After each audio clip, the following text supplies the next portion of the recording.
পরম করুণাময় মহান আল্লাহর নামে শুরু করছি হযরত লুকমান আলাইহিস সালামের 10 উপদেশ।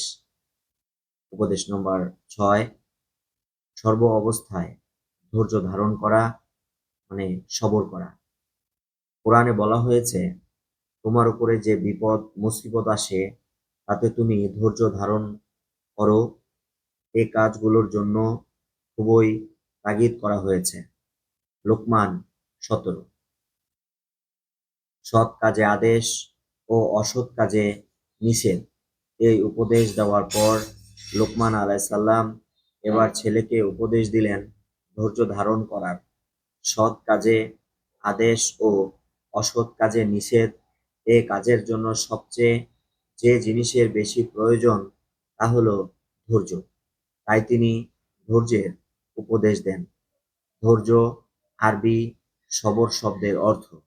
এটা মানব জীবনের এমন একটা গুণ যার অনুশীলন ছাড়া কোনো মানুষের জীবনের সফলতা আশা করা যায় না। যদিও এটা একটা কঠিন কাজ, তথাপি এছাড়া জীবনের কোনো স্তর উন্নতি সম্ভব না। সূরা জুমারে বলা হয়েছে, ধৈর্যশীলদের তাদের পুরস্কার বেহিসাবি দেওয়া হবে। সূরা আল ইমরানে বলা হয়েছে, তোমরা ধৈর্য ধারণ করো, বাতিলের মোকাবেলায় দৃঢ় থাকো, হকের কাজের জন্য তৈরি থাকো, আল্লাহকে ভয় করো, তোমরা সফলকাম হতে পারবে। সূরা নাহলে বলা হয়েছে, যারা ধৈর্য ধারণ করে আমি তাদেরকে যারা যা করে তার চেয়ে শ্রেষ্ঠ পুরস্কার দান করব।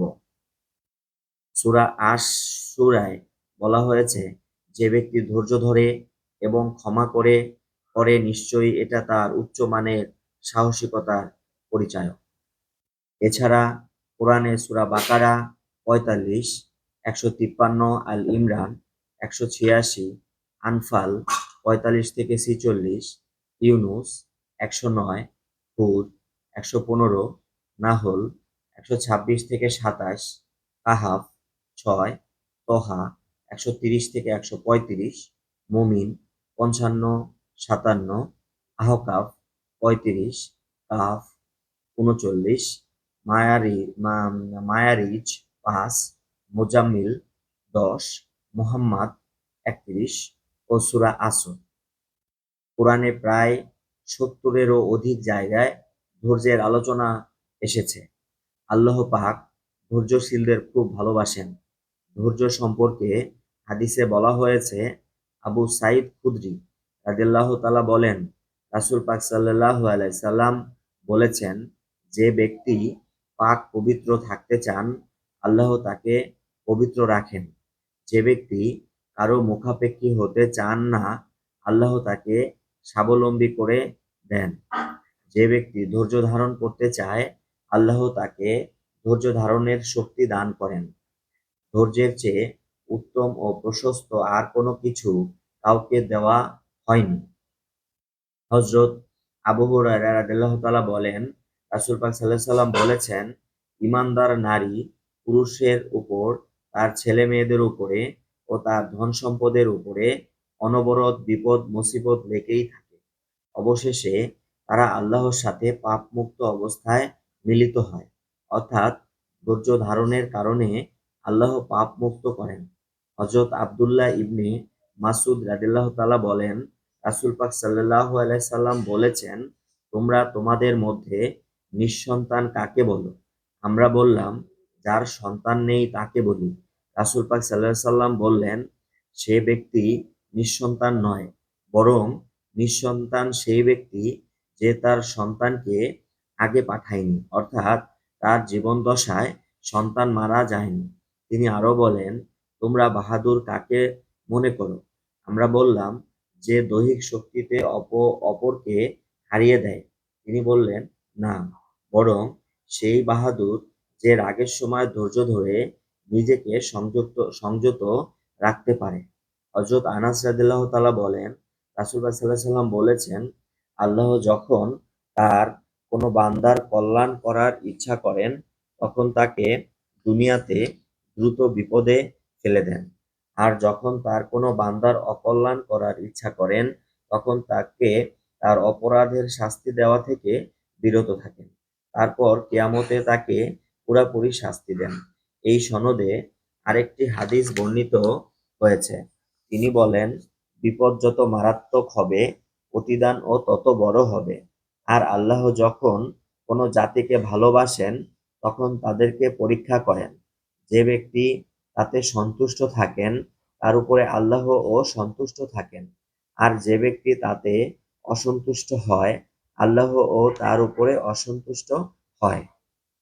যখন হযরত আবু হুরায়রা রাদিয়াল্লাহু তাআলা বলেন, রাসূল পাক সাল্লাল্লাহু আলাইহি সাল্লাম বলেছেন, আল্লাহ পাক বলেন, আমি যার দুটি প্রিয় চোখ ছিনিয়ে নিয়েছি, তারপর এটা আল্লাহর পক্ষ হতে হয়েছে মনে করে আমি তাকে বেহেশতে ছাড়া অন্য কিছু দিয়ে খুশি হব না। সবর, ধৈর্য একটি ব্যাপক অর্থবোধক শব্দ। এখানে কয়েকটি অর্থ উল্লেখ করলাম। বিপদে ধৈর্য ধারণ করা, কাজে তাড়াহুড়া না করা, শক্তি থাকার পরও প্রতিশোধ না নেওয়া, মন যা চায় তা না করা, ফলাফল দেরিতে হওয়ায় হতাশ না হওয়া, আত্মাকে নিয়ন্ত্রণ করা, রাগ সংরক্ষণ করা, বিপদ মুসিবতে মোকাবেলা করা, ঈমানের পরীক্ষায় টিকে থাকা, কোনো জটিল অবস্থায় সঠিক সিদ্ধান্ত নেওয়া, দিনের কাজে বাধা উপেক্ষা করে অবিচল থাকা, নিয়ম শৃঙ্খলা সুষ্ঠুভাবে মেনে চলা, নিজের মতকে বিসর্জন দেওয়া, জেদ ধরে না রাখা, কোনো কাজে অস্থির না হওয়া।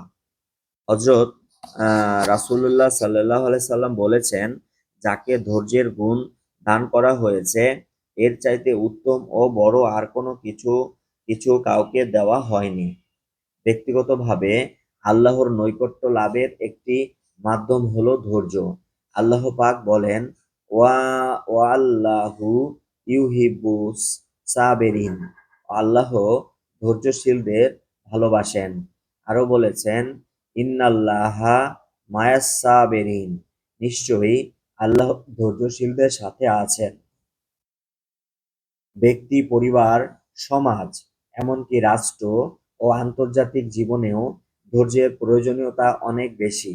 সামান্য অধৈর্যের কারণে একটি পরিবার তছনছ হয়ে যেতে পারে। দীর্ঘদিনের ভালোবাসা গড়ে ওঠা সংসার এক নিমিষে শেষ হতে পারে। ঠিক তেমনিভাবে বর্তমান পারমাণবিক যুগে একজন শাসকের অধৈর্যের আঙ্গুলি হেলনে হেলনে বিশ্বব্যাপী অস্ত্রের বিধ্বস্তি খেলা শুরু হয়ে যেতে পারে। ফলে যুগ যুগ ধরে গড়ে ওঠা মানব সভ্যতা নিমিষের মধ্যে নিশ্চিহ্ন হয়ে যাবে। তাই বর্তমানে ধৈর্যের চর্চা ও অনুশীলন আগের চেয়ে অনেক বেশি প্রয়োজন হয়ে দেখা দিয়েছে। আহমদ ইবনে হাম্বল রাদিয়াল্লাহু তাআলা বলেন, হযরত আবু যর রাদিয়াল্লাহু তাআলা বলেছেন, একবার রাসূল পাক সাল্লাল্লাহু আলাইহি সাল্লাম আমাদেরকে বলেন, যদি তোমাদের কেউ দাঁড়িয়ে থাকা অবস্থায় রাগান্বিত হয় তাহলে সে যেন বসে পড়ে। এতে রাগ থামলে ভালো, নচেৎ সে শুয়ে পড়বে।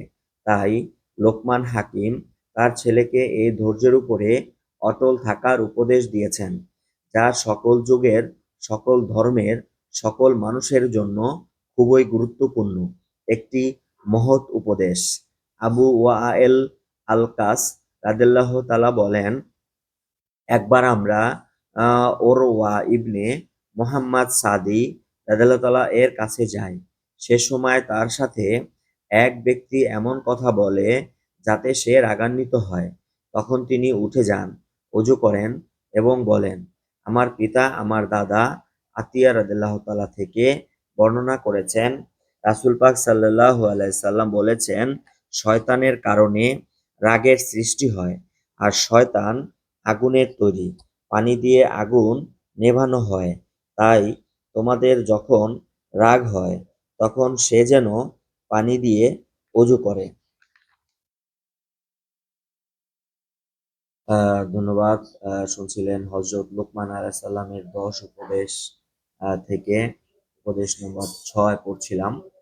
পরবর্তী ভিডিওতে উপদেশ নাম্বার 7, মানুষের দিক থেকে মুখ ফিরিয়ে কথা বলো না। এই উপদেশটি পড়ার আশাবাদ ব্যক্ত করছি। আল্লাহ রাব্বুল আলামিন আমাদের সবাইকে কোরআন এবং সুন্নাহের আলোকে জীবন পরিচালনা করার তৌফিক দান করুক। সকলে বলুন আমিন। আসসালামু আলাইকুম ওয়া রাহমাতুল্লাহি ওয়া বারাকাতুহু।